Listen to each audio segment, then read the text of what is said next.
അപ്പോൾ ഗൗരിശങ്കരത്തിൻ്റെ എല്ലാ പ്രിയപ്പെട്ട പ്രേക്ഷകർക്കും മെട്രോ സ്റ്റാറിലേക്ക് സ്വാഗതം. അപ്പോൾ എന്തായാലും പ്രേക്ഷകർ ഒന്നടങ്കം ആഗ്രഹിച്ച ആ ഒരു നിമിഷങ്ങളാണ് ഇപ്പോൾ അരങ്ങേറിക്കൊണ്ടിരിക്കുന്നത്. എന്തായാലും ശങ്കറും ഗൗരിയും ഒന്നിക്കണം, നല്ല സ്നേഹത്തോടെ മുന്നോട്ട് പോകണമെന്നും അവരുടെ പ്രണയ നിമിഷങ്ങളെല്ലാം ഇങ്ങനെ നല്ലതുപോലെ പോകണം എന്നൊക്കെ ഒരുപാട് ആഗ്രഹിച്ച നിമിഷങ്ങളായിരുന്നു. അങ്ങനെ ഇത്രയും നാളുകൾക്കുള്ള ആ ഒരു കാത്തിരിപ്പിന് ശേഷം വിരാമമായിട്ട് ശങ്കറും ഗൗരിയും ഒന്നിച്ചിരിക്കുകയാണ്. അവരുടെ ആ ഒരു പ്രണയം നിമിഷങ്ങളൊക്കെ ഇങ്ങനെ മുന്നോട്ട് പോയിക്കൊണ്ടിരിക്കുകയാണ്. പക്ഷേ ഗൗരി ഇതിനിടയിൽ ഈ ഒരു പ്രണയം, അവരുടെ ആ ഒരു സ്നേഹവും ആ ഒരു ജീവിതമൊന്നും കണ്ടിട്ട് ഇഷ്ടപ്പെടാതെ ഗൗരിയെ തീർക്കാൻ വേണ്ടിയിട്ട്, ഗൗരിയെ കൊല്ലാൻ വേണ്ടിയിട്ട് മഹാദേവനും രാധാമണിയൊക്കെ രണ്ടും കൽപ്പിച്ച് ഇറങ്ങിയിട്ടുണ്ട്. അങ്ങനെ ഇന്ന് തന്നെ ഗൗരിയെ കൊന്നിരിക്കും എന്നൊരു തീരുമാനത്തിലാണ് മഹാദേവൻ വന്നിരിക്കുന്നത്. അപ്പോൾ ഈ ഒരു തീരുമാനം അറിഞ്ഞതിന് ശേഷം, ഈ ഒരു കാര്യം അറിഞ്ഞിട്ട് ഗൗരിയെ രക്ഷിക്കാൻ വേണ്ടി അവിടെ കമല ശ്രമിക്കുന്നുണ്ടെങ്കിലും സാധിക്കുന്നില്ല. അപ്പോൾ ഇനി എന്തൊക്കെയായിരിക്കും സംഭവിക്കാൻ പോകുന്നത് എന്ന് നമുക്ക് നോക്കാം. അതിനു മുൻപ് ആദ്യമായിട്ടാണ് ഈ ചാനൽ കാണുന്നതെങ്കിൽ തീർച്ചയായിട്ടും സബ്സ്ക്രൈബ് ചെയ്യുക. അപ്പോൾ ഞങ്ങളിടുന്ന പുതിയ സീരിയൽ റിവ്യൂ വീഡിയോസ് എല്ലാം നിങ്ങൾക്ക് ലഭിക്കുന്നതായിരിക്കും. അപ്പോൾ വലിയൊരു ഗൂഢാലോചനകളാണ് നമ്മുടെ ചാരങ്ങാട്ട് തറവാട്ടിൽ സംഭവിച്ചുകൊണ്ടിരിക്കുന്നത്. എന്തായാലും നമ്മുടെ ആദർശും വേണിയും, ശങ്കറിനെയും ഗൗരിയെയും പോലെ തന്നെ ആദർശും വേണിയും വീണ്ടും ഒന്നിച്ചിരിക്കുകയാണ്.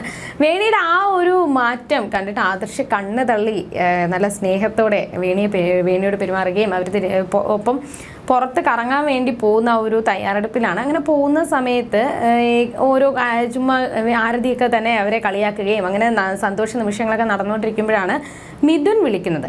മിഥുൻ പ്രൊഫസറിനെ വിളിച്ചിട്ട് മിഥുൻ്റെ അച്ഛനും അമ്മയ്ക്കും ആരതിയെ കാണണമെന്നും ഉടനെ തന്നെ ഞങ്ങൾ അങ്ങോട്ട് വരും എന്ന് പറയുന്നുണ്ട്.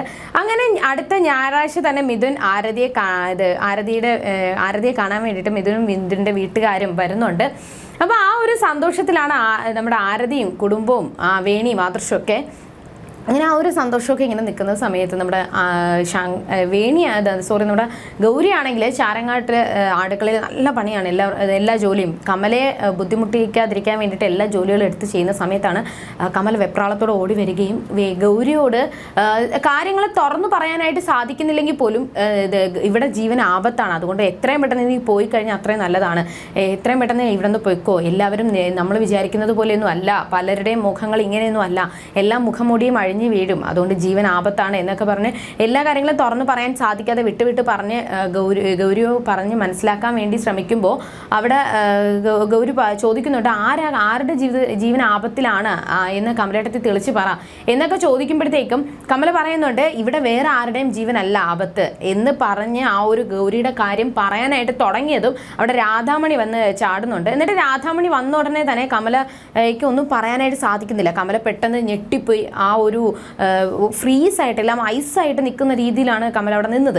അപ്പോൾ രാധാമണി വന്നിട്ട് എന്താണ് കാര്യമെന്നൊക്കെ ചോദിക്കുമ്പോൾ ഗൗരി അവിടെ പറഞ്ഞത് കമലേട്ടത്തി എന്തോ കണ്ട് പേടിച്ചിട്ടുണ്ട്, എന്തോ കാര്യം കമലേട്ടത്തി ഇങ്ങനെ പറയാൻ വേണ്ടി ശ്രമിക്കുന്നുണ്ടെങ്കിൽ അത് സാധിക്കുന്നില്ല, എന്തോ കാര്യങ്ങൾ ആർക്കും അപകടമാണെന്നും അത് ആർക്കാണെന്ന് പറയാനായിട്ട് സാധിക്കുന്നില്ല, ഇങ്ങനെയൊക്കെ ഓരോ കാര്യങ്ങൾ കമല പറഞ്ഞ കാര്യങ്ങൾ ഇങ്ങനെ പറയുന്നുണ്ട്. അപ്പോൾ രാധാമണിക്ക് മനസ്സിലായി ഗൗരിയെ കൊല്ലാനുള്ള ആ ഒരു തീരുമാനം അല്ലെങ്കിൽ ആ ഒരു ഐഡിയ നമ്മുടെ കമല പോയി പറഞ്ഞു കൊടുക്കാനായിട്ടുള്ള ശ്രമമായിരുന്നു എന്ന് മനസ്സിലായി.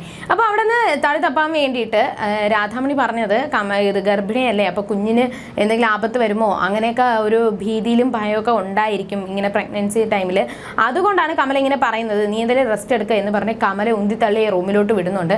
പക്ഷെ കമലയ്ക്ക് അവിടെ ഭയങ്കര സങ്കടത്തോടെയാണ് കമല അവിടെ നിന്ന് ഇറങ്ങി പോകുന്നത്. തൻ്റെ അനിയത്തിയായിട്ട് കരുതുന്നത് ഗൗരിക്ക് ജീവൻ ആപത്തിലാണെന്ന് അറിഞ്ഞിട്ട് പോലും എനിക്ക് അവളെ സഹായിക്കാനായിട്ട് സാധിക്കുന്നില്ലല്ലോ എന്നൊക്കെ ആലോചിച്ച് ഭയങ്കര സങ്കടത്തിൽ നിൽക്കുന്നുണ്ട്.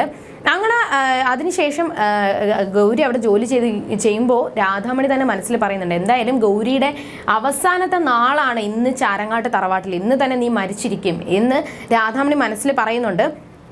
അങ്ങനെ ഈ ഒരു സംഭവങ്ങൾ തൻ്റെ ഗൗരിക്ക് വേണ്ടിയിട്ട്, ഗൗരിയെ കൊല്ലാൻ വേണ്ടിയിട്ട് ഇവിടെ പല ചതിക്കുഴികളും ഒരുങ്ങുന്നുണ്ട് എന്ന് പോലും തിരിച്ചറിയാൻ സാധിക്കാതെ ശങ്കർ അവിടെ ഗൗരിയുടെ ആ ഒരു പ്രണയത്തിൽ ഇങ്ങനെ മുഴുകി ഇങ്ങനെ സന്തോഷത്തോടെ നിൽക്കുന്നുണ്ട്. പക്ഷെ ശങ്കർ പുറത്തു പോകാനായിട്ടുള്ള ഒരു തയ്യാറെടുപ്പിൽ നിൽക്കുന്ന സമയത്ത് ഗൗരി വരികയും ശങ്കറിൻ്റെ ആ ഒരു ഷർട്ടിലെ ബട്ടൺസ് പൊട്ടി എന്ന് പറഞ്ഞ് അത് ശരിയാക്കി കൊടുക്കുകയും ചെയ്യുന്നുണ്ട്.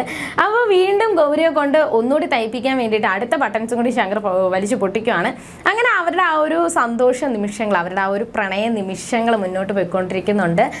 ഗൗരിയെ ശങ്കർ ചേർത്ത് പിടിക്കുകയും കെട്ടിപ്പിടിക്കുകയും പിന്നെ അവരുടെ ആ ഒരു പ്രണയ നിമിഷങ്ങളാണ്. അവസാനം ശങ്കർ തന്നിൽ നിന്ന് ഒരുപാട് കുറച്ച് നേരം പോലും പിരിഞ്ഞിരിക്കുന്നത് ഗൗരിക്ക് അത്രത്തോളം സങ്കടം തരുന്ന കാര്യമാണ്. അതുകൊണ്ട് ശങ്കർ എത്രയും പെട്ടെന്ന് വരണം, ഞാനിവിടെ കാത്തിരിക്കും എന്നൊക്കെ പറഞ്ഞ് ശങ്കറിനെ അയക്കുന്നുണ്ട്. അങ്ങനെ അവരുടെ പ്രണയ നിമിഷങ്ങളൊക്കെ ഇങ്ങനെ മുന്നോട്ട് പോയിക്കൊണ്ടിരിക്കും. കൺകുളിർക്കെ കണ്ടുകൊണ്ടിരിക്കുന്ന സമയത്താണ് നമ്മുടെ കമലയ്ക്ക് ആ ഒരു ദുരന്തം വരുന്നത്. എന്തായാലും കമല ഈ സത്യങ്ങളെല്ലാം ഗൗരിയോട് പറയും എന്ന് രാധാമണിക്ക് ഉറപ്പായതുകൊണ്ട് തന്നെ രാധാമണിയും ശേഖരനും കൂടി വന്ന് കമലയോട് പല ആവർത്തി ചോദിക്കുന്നുണ്ട്. നിന്നോട് ഒരു കാര്യം മാത്രമേ ചോദിക്കുന്നുള്ളൂ, നീ എന്താണ് ഗൗരിയോട് പറഞ്ഞത്? നീ എന്തായാലും ഇവിടെ നടന്ന സംഭവങ്ങൾ ഗൗരി അറിയിക്കാൻ വേണ്ടിയാണ് പോയത് എന്ന് എനിക്ക് മനസ്സിലായി. അതുകൊണ്ട് നീ എന്താണ് പറഞ്ഞത് എന്ന് തീർത്തും വീണ്ടും വീണ്ടും മറിച്ചും തിരിച്ചൊക്കെ ചോദിക്കുന്നുണ്ടെങ്കിൽ അവിടെ കമല കരഞ്ഞുകൊണ്ട് പറയുന്നുണ്ട്, ഞാൻ ഒരു കാര്യവും ഗൗരിയോട് പറഞ്ഞിട്ടില്ല, ഞാൻ ഒന്നും ഗൗരിയോട് പറഞ്ഞിട്ടില്ല, അതുകൊണ്ട് എന്നെ വെറുതെ വിടണം, എന്നെ ഒന്നും ചെയ്യരുത് എന്നൊക്കെ പറയുന്നുണ്ടെങ്കിലും അവിടെ ശേഖരനോ രാധാമണിയോ ഒരു ദയാദാക്ഷിണ്യവും ഇല്ലാതെ കമല അത്രത്തോളം അടിക്കുകയും ഉപദ്രവിക്കുകയൊക്കെ ചെയ്യുന്നുണ്ട്. പക്ഷെ ഈ ശബ്ദം കേട്ട് ഗൗരി ഓടി വരികയും അങ്ങനെ ഒരുപാട് വട്ടം കതവിൽ മുട്ടിയതിന് ശേഷമാണ് കതവ് തുറക്കുന്നത്. അപ്പോൾ കതവ് തുറന്ന ഗൗരി കണ്ടത് ആ ഒരു കാഴ്ചയായിരുന്നു. നമ്മുടെ കമല ബോധമില്ലാതെ ആ ഒരു അടിയെല്ലാം കൊണ്ട് ബോധമില്ലാതെ അവിടെ കിടക്കുന്ന ഒരു കാഴ്ചയാണ് ഗൗരി കണ്ടത്. അങ്ങനെ ഇത് വന്നതിന് ശേഷം രാധാമണിയോടൊക്കെ പറയുന്നുണ്ട്, അമ്മയും ഒരു സ്ത്രീയല്ലേ, ഇതും ഒരു സ്ത്രീയാണ്, ഗർഭിണിയായിട്ടിരിക്കുന്ന കമലയേട്ടത്തെ ഇങ്ങനെ ഉപദ്രവിക്കാൻ നിങ്ങൾക്കൊന്നും ദയാദാക്ഷിണ്യം ഒന്നും ഇല്ലേ എന്നൊക്കെ പറഞ്ഞ് ഒരുപാട് ദേഷ്യപ്പെടുന്നുണ്ട്. എന്നിട്ട് എത്രയും പെട്ടെന്ന് കമലയേട്ടത്തെ കൊണ്ടുപോകാം, ഹോസ്പിറ്റലിൽ പോകണം, ഇല്ലെന്നുണ്ടെങ്കിൽ കമലയേട്ടത്തേക്കും കുഞ്ഞിനും ആപത്താണ്, അതുകൊണ്ട് എത്രയും പെട്ടെന്ന് ഹോസ്പിറ്റലിൽ കൊണ്ടുപോവാം എന്നൊക്കെ പറയുന്നുണ്ടെങ്കിലും അവിടെ ശേഖരനോ രാധാമണിയോ ഒരു ഇഞ്ച് അടി പോലും എടുത്ത് വെക്കാതെ അവരെ അങ്ങ് ഇറങ്ങി പോവുകയാണ്. കമലയെ രക്ഷിക്കാനൊന്നും അവർ തയ്യാറാവുന്നില്ല. അവസാനം നിങ്ങൾ തയ്യാറായില്ലെങ്കിലും നിങ്ങൾ രക്ഷിച്ചില്ലെങ്കിലും എനിക്ക് കുഴപ്പമൊന്നുമില്ല, ഞാൻ എൻ്റെ ഏട്ടത്തെ ഞാൻ കൊണ്ടുപോകും എന്ന് പറഞ്ഞ് ഗൗരി നമ്മുടെ കമലയെ ഹോസ്പിറ്റലിൽ കൊണ്ടുപോയിട്ടുണ്ട്.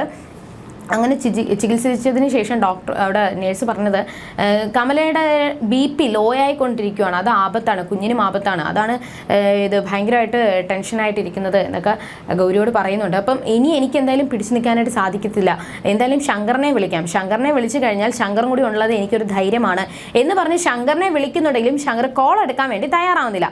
2 വട്ടം വിളിച്ചു, 3-ാമത്തെ വിളിക്കുമ്പോൾ ശങ്കർ വിചാരിക്കുന്നത് ശങ്കറിനെ കാണാതെ ടെൻഷൻ അടിക്കുന്നത് കൊണ്ടാണ്, തൻ്റെ ശബ്ദം കേൾക്കാൻ വേണ്ടിയിട്ടാണ് ഗൗരി ഇങ്ങനെ മറിച്ചും തിരിച്ചും ഇങ്ങനെ വിളിച്ചുകൊണ്ടിരിക്കുന്നത് എന്നാണ് ശങ്കർ വിചാരിക്കുന്നത്. അപ്പോൾ ആ ഒരു പ്രണയത്തിൽ ഇങ്ങനെ മുഴുകിന്നിരിക്കുന്ന ശങ്കർ ആ ഒരു രീതിയിൽ വിചാരിച്ചത് കൊണ്ട് തന്നെ കോൾ എടുക്കാൻ വേണ്ടി കൂട്ടാക്കുന്നില്ല. പക്ഷേ ഇങ്ങനെ ഒരു ആപത്ത് സംഭവിച്ച് ആ ഹോസ്പിറ്റലിൽ നിൽക്കുന്നത് കൊണ്ടാണ് താൻ വിളിക്കുന്നത് എന്നൊരു കാര്യം ശങ്കറിനും അറിയത്തില്ല. അങ്ങനെ ഗൗരി ഇങ്ങനെ വിളിച്ചുകൊണ്ടിരിക്കുന്നുണ്ടെങ്കിൽ പോലും ആ സമയത്ത് ഹോസ്പിറ്റലിൽ നിന്ന് തന്നെ പോലീസിനെ അറിയിച്ചിട്ടുണ്ട്. അങ്ങനെ പോലീസ് വന്ന് ഗൗരിയെ കാണണം എന്ന് പറയുന്നുണ്ട്. പക്ഷേ അവിടെ ശങ്കറും കൂടി ഇല്ലെന്നുണ്ടെങ്കിൽ എന്ത് ചെയ്യും, അല്ലെങ്കിൽ താൻ ഇനി എന്ത് ചെയ്യും എന്ന് ആലോചിച്ച് ടെൻഷൻ അടിച്ച് ഗൗരി നിൽക്കുന്നുണ്ട്. പിന്നെ എന്തൊക്കെയായിരിക്കും ഗൗരിയുടെ ജീവിതത്തിൽ സംഭവിക്കാൻ പോകുന്നത്? ഗൗരിയെ രക്ഷിക്കാൻ വേണ്ടി പോയത് കൊണ്ടാണ് കമലയ്ക്ക് ഇങ്ങനെ ഒരു ആപത്ത് പറ്റിയത്. അപ്പോൾ എന്തായാലും കമലയ്ക്ക് ഇങ്ങനെ ടെൻഷൻ അടിച്ച് കമല തലയിറങ്ങി വീണതും അന്ന് ഗൗരിയോട് പറഞ്ഞ കാര്യങ്ങളും ഇന്ന് പറഞ്ഞ കാര്യങ്ങളൊക്കെ കൂട്ടി വായിച്ച് ഗൗരിക്ക് കണ്ടെത്താനായിട്ട് സാധിക്കുമോ തന്നെ കൊല്ലാനായിട്ട് ശ്രമിക്കുന്നത് രാധാമണിയും ശേഖരനും മഹാദേവനും ആണെന്നുള്ള സത്യം തിരിച്ചറിയാൻ സാധിക്കുമോ? അതോ ഇനി ഈ ഒരു കാര്യങ്ങളെല്ലാം കണ്ടുപിടിച്ച് ശങ്കറിന് ഗൗരിയെ കൊല്ലാനായിട്ടുള്ള ആ ഒരു ഉദ്ദേശം ശങ്കറിന് മനസ്സിലാകുമോ? അങ്ങനെയാണെങ്കിൽ ശങ്കറിന് ഗൗരിയെ രക്ഷിക്കാനായിട്ട് സാധിക്കുമോ? ഇനി എന്തൊക്കെയായിരിക്കും ഇതിൻ്റെ മുന്നോടിയായിട്ട് ശങ്കറിൻ്റെയും ഗൗരിയുടെയും ജീവിതത്തിൽ സംഭവിക്കാൻ പോകുന്നത് എന്ന് നമുക്ക് നാളെ കാണാൻ. ടാറ്റാ, ബൈ.